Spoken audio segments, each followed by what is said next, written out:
Merci Nicole, merci de nous accueillir. Je suis évidemment ravie d'être ici et de partager l'écran avec votre film. C'est en effet un film qui... Enfin, j'ai eu un vrai flash, un vrai coup de cœur visuel, esthétique, et puis ce que ça raconte, les corps en transe. C'est un film que je montrais beaucoup. Et donc voilà, qui circule jusqu'ici, je trouve ça, enfin, voilà, c'est une belle récompense. Quoi dire d'autre? Donc le film que je vais vous montrer ce soir, c'est un film en fait qui a été produit pour le coup, mais dans une petite économie, petite équipe. J'ai eu carte blanche pour faire ce que je voulais faire évidemment. Simplement c'est un film qui a très peu circulé, donc je suis ravie qu'il trouve sa place sur un écran de cinéma. Donc voilà, c'est un film qui retrace en partie la tournée éthiopienne d'un groupe qui s'appelle le Tigre des Platanes, avec Ethanesh Choissier qui est éthiopienne. Mais c'est pas seulement ça, c'est aussi... j'avais ce désir de faire entendre cette musique, de la donner à voir, parce que c'est une musique captivante, singulière, et qui, à mon avis, mérite d'être mieux entendue. Donc j'espère qu'elle vous séduira autant qu'elle m'a séduite, et puis on en parlera peut-être après. Merci. Merci beaucoup à vous deux et à trois d'accueillir. Le film que vous allez voir, qu'est-ce qu'on peut en dire? On ne va pas en dire trop de choses, parce qu'après c'est peut-être plus de le voir, et puis on peut peut-être en parler ensuite. Enfin, en deux mots, ça se passe en Birmanie, et ce sont des rituels de possession, c'est un pèlerinage assez traditionnel qui a lieu chaque année. Alors je vais parler mieux. Voilà, vous m'entendez mieux? Donc je reprends, c'est un film donc, qui se déroule en Birmanie, enfin qui parle de choses qui se passent en Birmanie, un pèlerinage annuel qui est lié à un culte birman assez particulier, voilà, un culte des esprits avec des médiums qui effectivement rentrent en transe, et avec des fidèles qui se pressent là-bas pour un certain nombre de cérémonies, aussi bien des cérémonies officielles que des cérémonies un petit peu plus secondaires. Et voilà, effectivement, c'est un moment qui est à la fin un moment de liberté dans la société birmane, un moment d'explosion des corps. Et voilà, l'histoire du film elle est assez étonnante, c'est qu'en fait, Tian, je vais lui passer la parole, en fait, Tian a filmé là-bas, Tian est photographe à l'origine, et enfin, il est toujours d'ailleurs, et il était là une première fois dans ce lieu-là, pour y faire des photos, et puis il a eu la sensation, ou la certitude même que ce qui se passait là-bas pouvait être photographié, mais surtout devait être filmé. Et donc l'année suivante, il est revenu avec des caméras et de la pellicule argentique, comme vous le disiez, et il a tourné des images, et en fait on s'est rencontrés seulement après ce tournage. Donc le film, c'est un film qui s'est fait en plusieurs étapes, avec finalement plusieurs regards, le regard d'un photographe, le regard d'un filmeur, et puis le regard qui était le mien plutôt d'un réalisateur, et du coup qui s'est posé les questions de comment, avec une matière brute qui a été saisie comme ça, on fabrique un film. Et ça a donné le film que vous allez voir. Voilà. Je pense que tu as tout dit. Merci beaucoup. Donc on se retrouve après pour en parler. Je voulais juste signaler que le film qu'on avait fait sur René Gauthier est passé ici, puisqu'on est Gauthier à grande habitude, mais c'est quelqu'un qu'on connaît bien. C'était Oriane qui était venue le présenter. Voilà. Écoutez, bonne séance et on se retrouve à la fin pour une rencontre.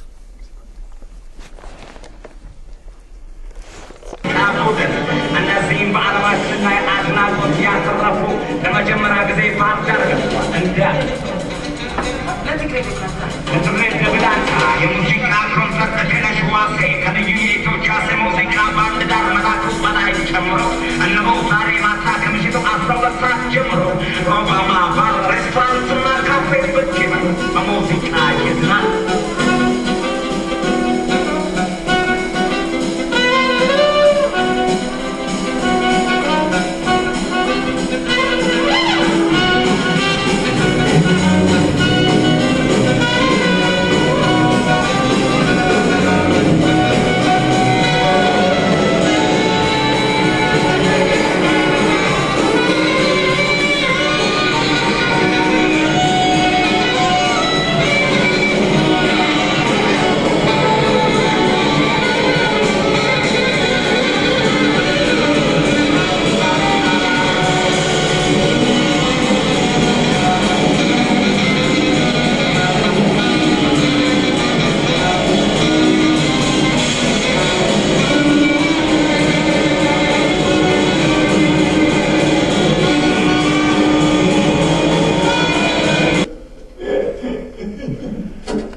peu partout dans le monde.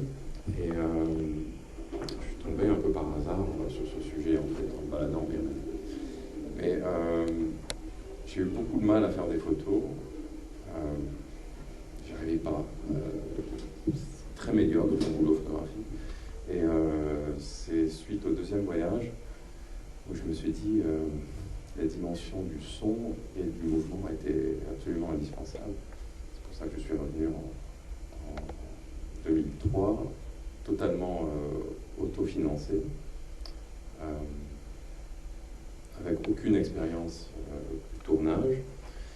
J'avais hérité d'une Bolex 16 mm, et puis je me suis lancé.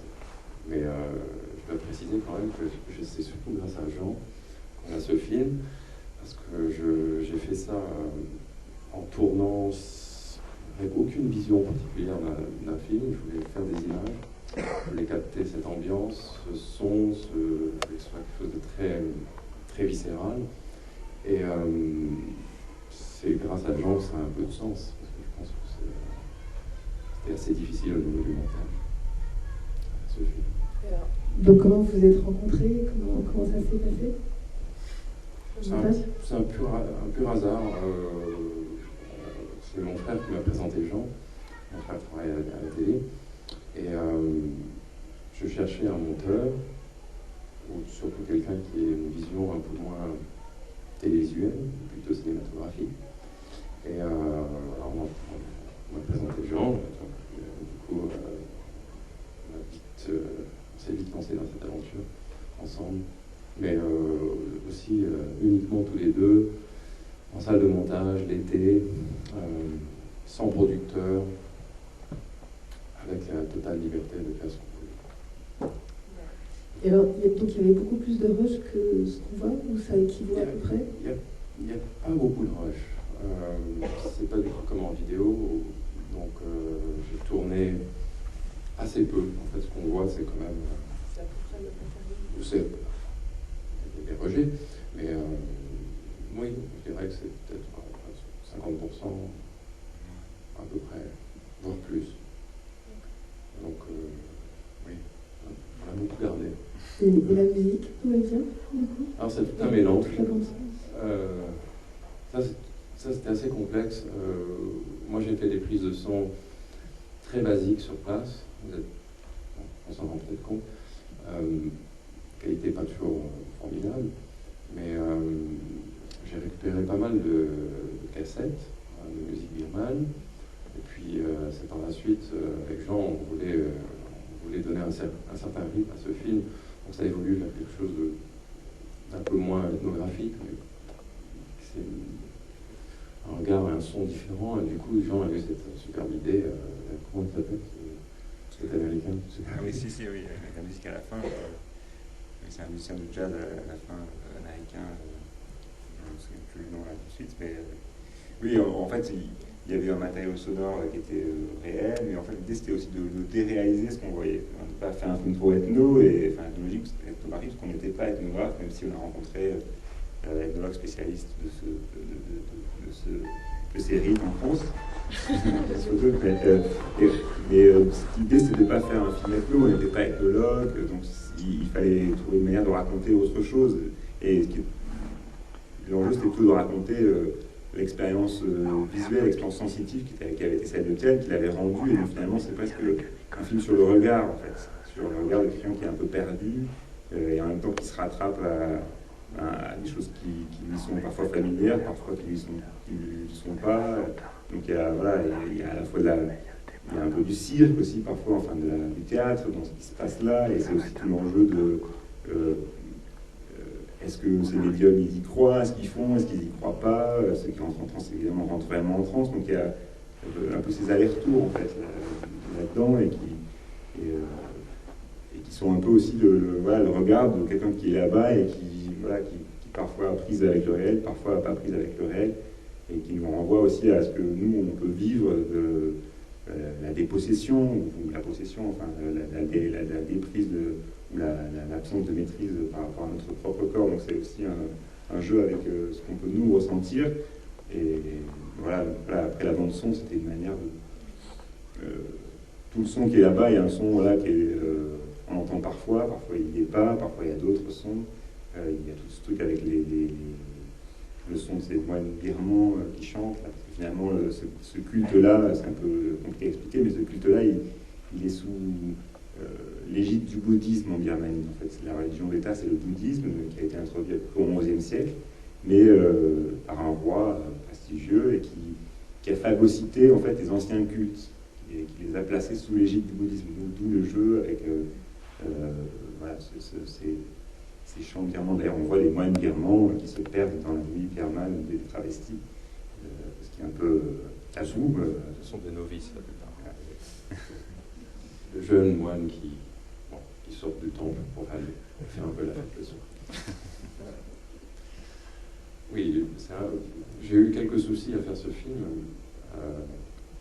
Bon, je dois dire que, je ne sais pas si tu avais arrêté, Jean, mais je me suis fait arrêter une fois.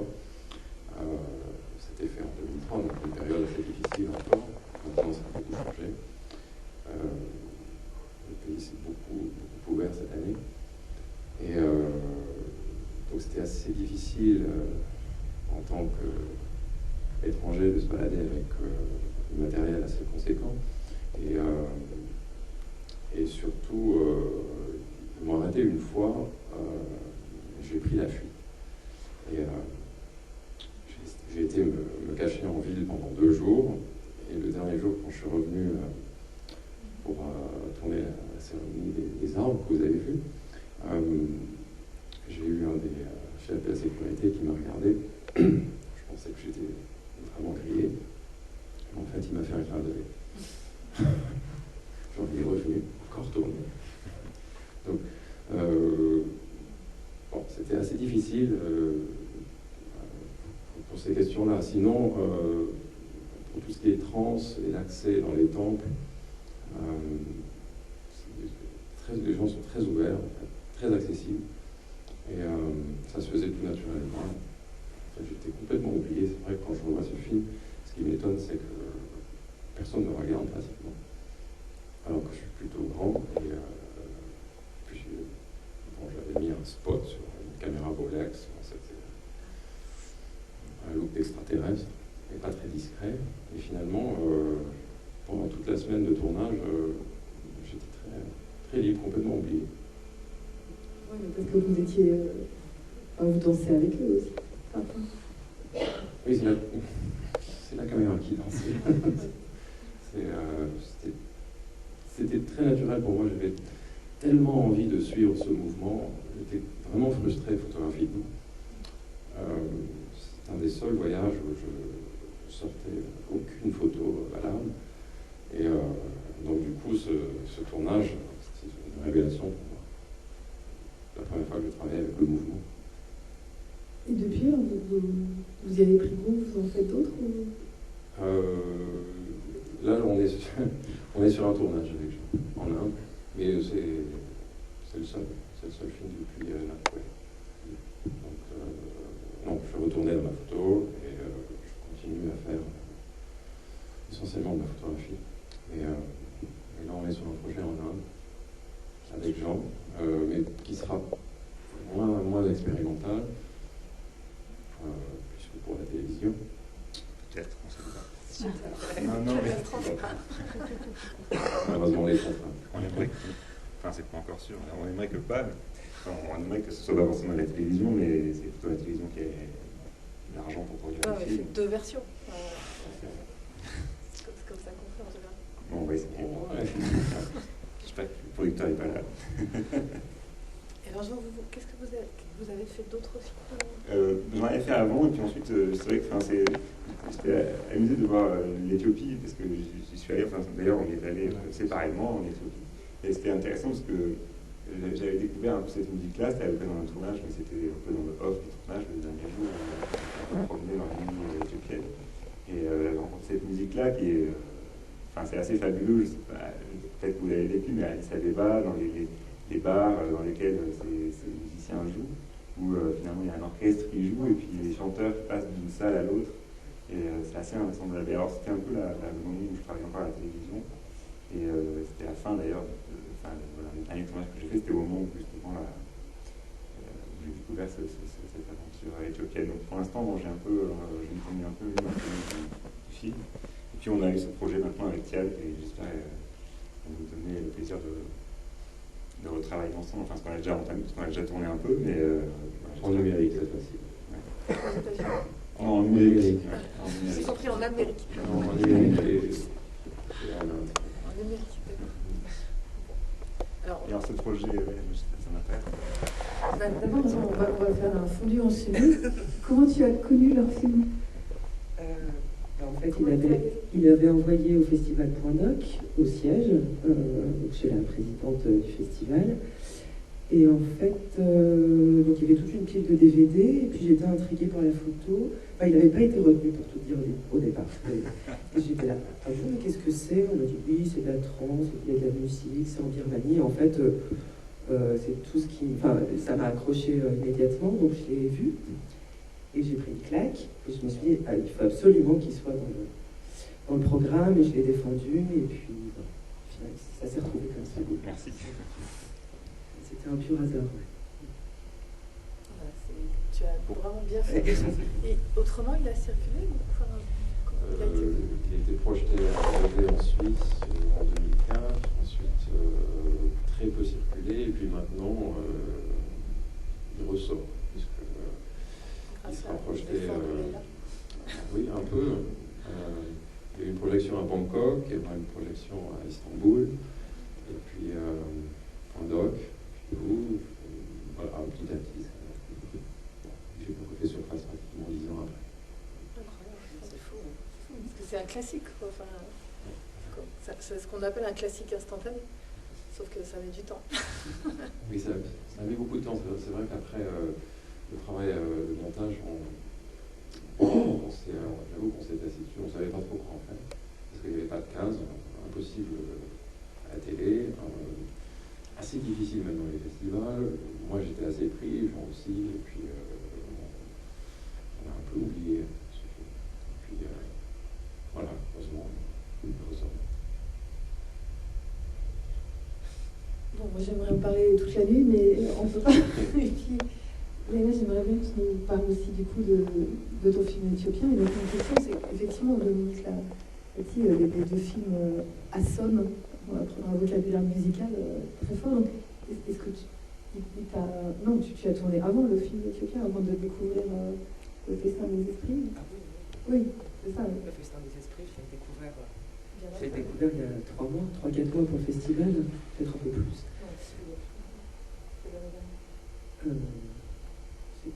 On a reçu le film en octobre-novembre dernier, en fait. Et puis moi, j'ai tourné en 2009. 2008-2009. Alors, raconte un petit peu la jeunesse. La jeunesse du film. En fait, il se trouve qu'à la fin du montage d'Algérie Tour des Tours, j'avais un peu de blues, évidemment, de me dire, voilà, il n'y a plus d'autres projets là qui m'animent, qu'est-ce que je pourrais faire, qu'est-ce qui m'intéresse. Et il se trouve que la musique éthiopienne, je l'ai découverte un peu par hasard chez un ami il y a plusieurs années, presque 10 ans, ça. Et puis en fait, tout naturellement, je me suis reconfrontée à cette musique, mais cette fois-ci autrement, en m'intéressant à son histoire en fait. Donc ça s'est fait de manière un peu ludique, juste voilà, des recherches personnelles. Et je me suis vite pris au jeu en fait. Et je me suis dit, bon voilà, un sujet en tout cas à explorer. Et je connaissais absolument personne dans ce milieu, dans ce réseau-là. Et j'ai tout simplement appelé Bouddha Music, donc la maison mère qui produit la collection éthiopique.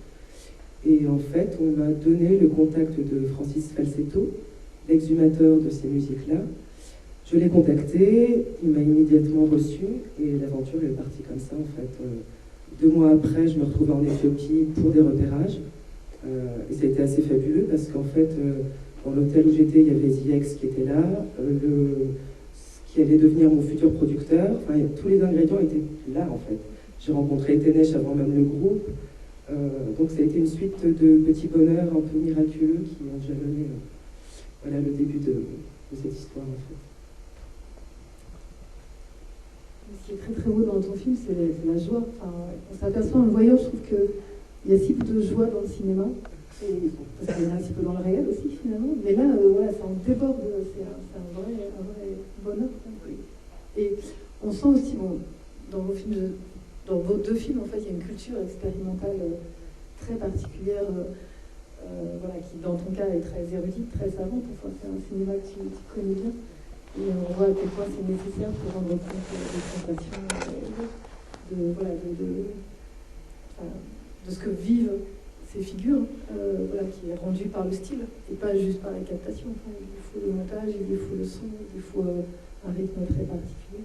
Mais bon, je ne veux pas accaparer la parole, parce que voilà, il y a sans doute beaucoup de questions, de remarques ou de sensations à faire partager dans la salle. Donc voilà, si vous avez des questions à poser au réalisateur, c'est mieux que ce soit vous qui fassiez. Bonsoir. Je voulais vraiment vous féliciter pour ce film sur le Natpoué.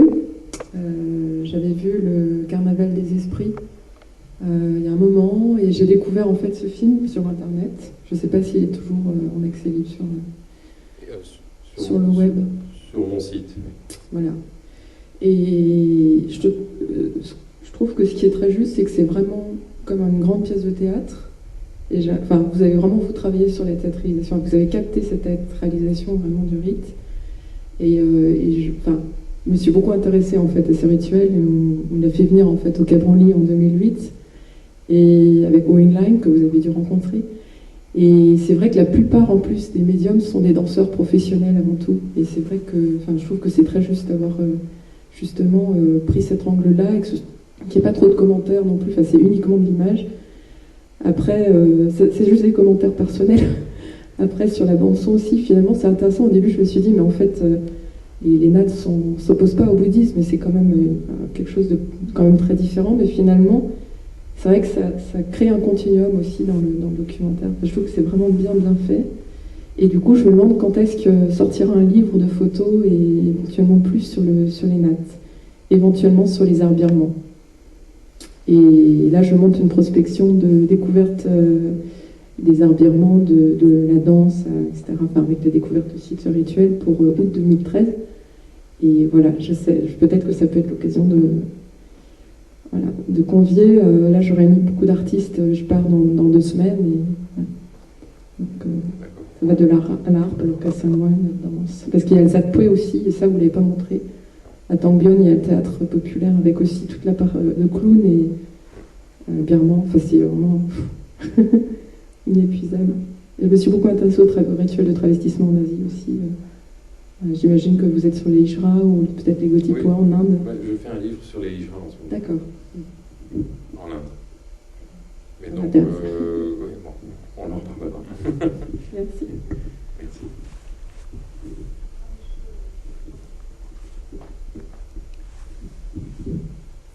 Bonsoir. Pourquoi avoir fait le choix du noir et blanc? C'est très simple. C'est un lieu qui est si haut en couleur que j'ai voulu éliminer cette couleur pour laisser place à l'imaginaire. Et surtout pour qu'on ne sache plus dans quelle période on est. Quand je me baladais à Tangbyon, j'avais l'impression d'être au 19e siècle. Et donc ce que je voulais, c'était capter cette ambiance, qu'on ne sache plus dans quelle période on est. Donc le noir et blanc a permis, surtout avec ce gros grain, l'explosion du super 8, ça permet de brouiller un peu toutes ces périodes. C'était un peu ça l'idée au départ. Éliminer la couleur pour se perdre en fait. Et puis pour être à l'essentiel. Les couleurs sont parfois très très vives et prendraient peut-être trop le dessus. Voilà, tout simplement.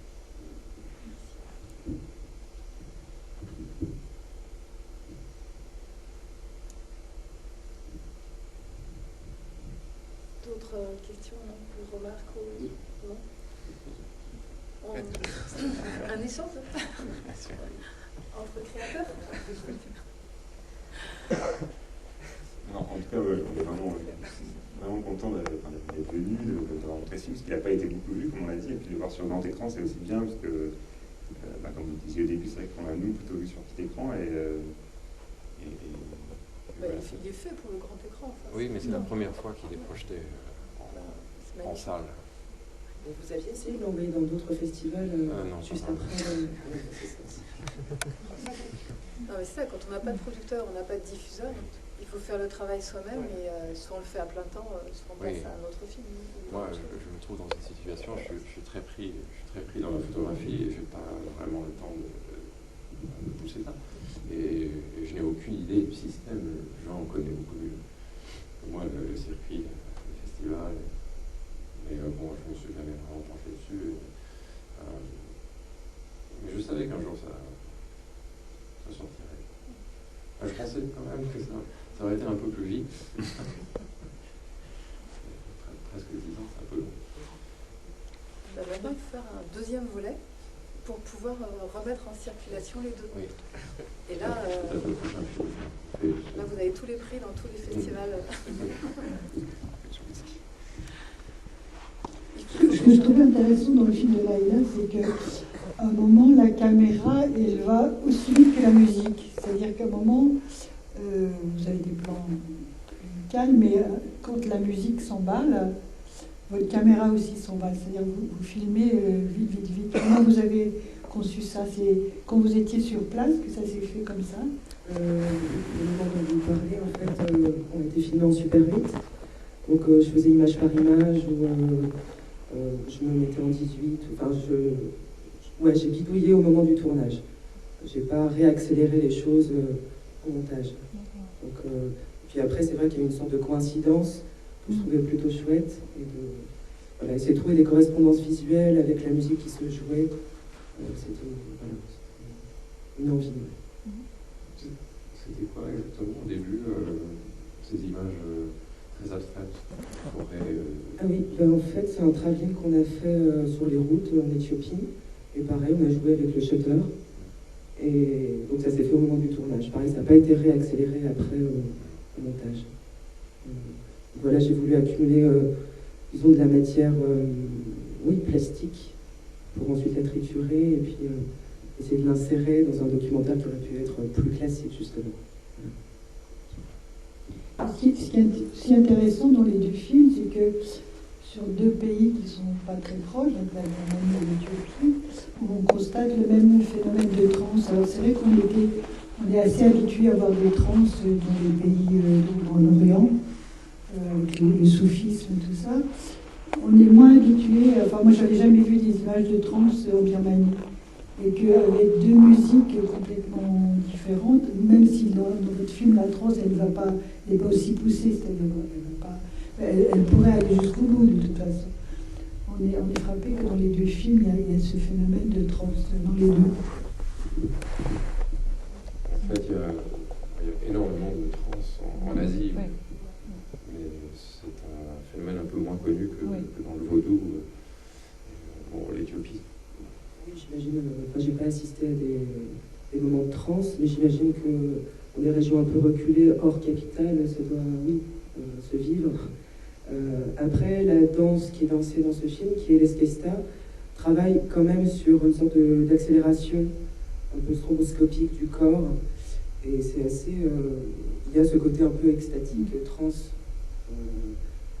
Voilà, mais sans forcément qu'il y ait de rituel autour.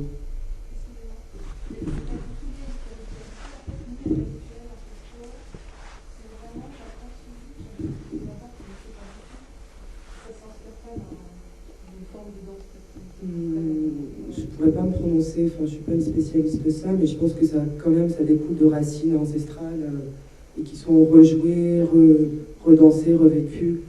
Thérapeutique, oui. Ça se voit dans les gestes et les chorégraphies. Oui.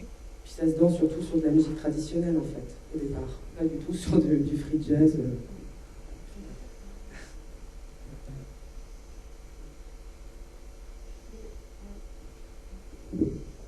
En tout cas, il y a la folie, on la voit dans ces limites de la folie, dans ces deux films. Et c'est vrai, toujours pour le Natpoué, on n'imagine pas qu'on puisse trouver cette folie-là en Asie. On a toujours l'impression qu'il y a une codification, mais en fait, on la découvre. Et c'est une folie un peu extrême, voilà. On retrouve un peu partout aussi dans le monde, mais on l'imagine moins en Asie. On l'imagine moins, mais je sais qu'au Vietnam aussi. Mais c'est très fort en Thaïlande énormément. Ouais. En Inde aussi, beaucoup. En Indonésie, Malaisie. Non, quand même, c'est très répandu, c'est beaucoup moins connu, peut-être. Moins montré. Moins montré, surtout pour la Birmanie. Tous ces hommes, c'est des transsexuels, parce il y en a énormément. Est-ce que c'est une fête Ce sont des travestis. Des travestis où ils sont tous, c'est une fête où on les retrouve tous? Alors, il y a des Natpwe, des festivals des esprits, les Natpwe, un peu partout dans le pays. Là, ce que vous avez vu, c'est à Tambyon, donc c'est le plus important. C'est tous les ans, au mois d'août. Et ça réunit énormément de médiums travestis qui viennent de partout, de tout le pays. Ils font des milliers de kilomètres en bus, etc., pour une semaine de danse, où ils vénèrent en fait ces esprits, et les pèlerins qui viennent un peu partout. Mais je dirais que peut-être 90% des médiums sont travestis, le reste des femmes.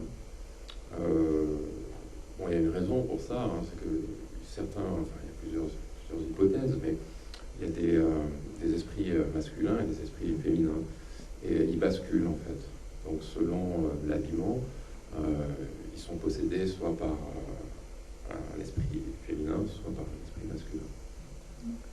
Parce qu'en fait, le médium est l'épouse de l'esprit au moment où il est possédé. En fait.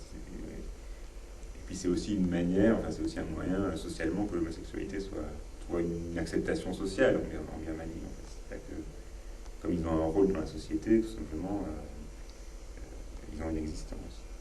Effectivement, 90% des médiums sont travestis. Oui, ce ne sont pas des transsexuels. Et la fête de l'arbre, ça représente quoi quand ils se jettent sur les arbres? C'est toi l'expérience. C'est un peu compliqué. En fait, souvent, ce qu'ils réactualisent là, ils réactualisent donc les esprits, donc, enfin, c'est classique, mais les esprits peuvent avoir un pouvoir de nuisance, et c'est pour les apaiser qu'on leur rend ces hommages à travers des cultes.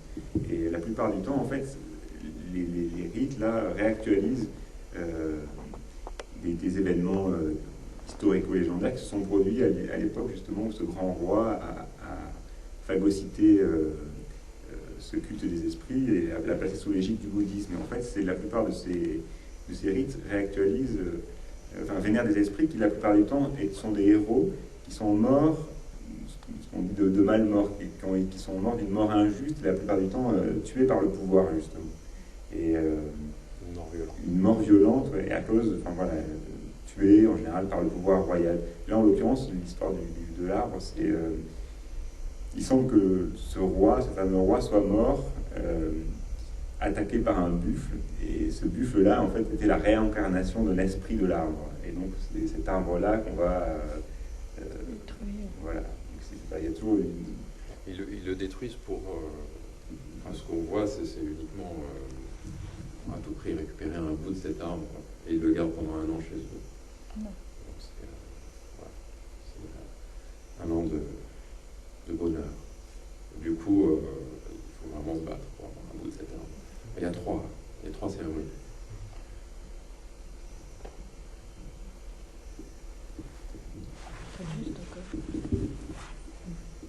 Encore une question, Laïla. Je voulais savoir, parce que j'étais étonnée par la liberté des gens, des hommes, des femmes qu'on trouve dans les salles de concert, dans les bars, alors qu'on a toujours l'impression, quand on parle de l'Éthiopie, on a l'impression que c'est une société un peu rétrograde, non, archaïque, et que dans ce film, on montre un peu l'inverse. Ce que je voulais savoir aussi, c'est sur le voyage chez les parents.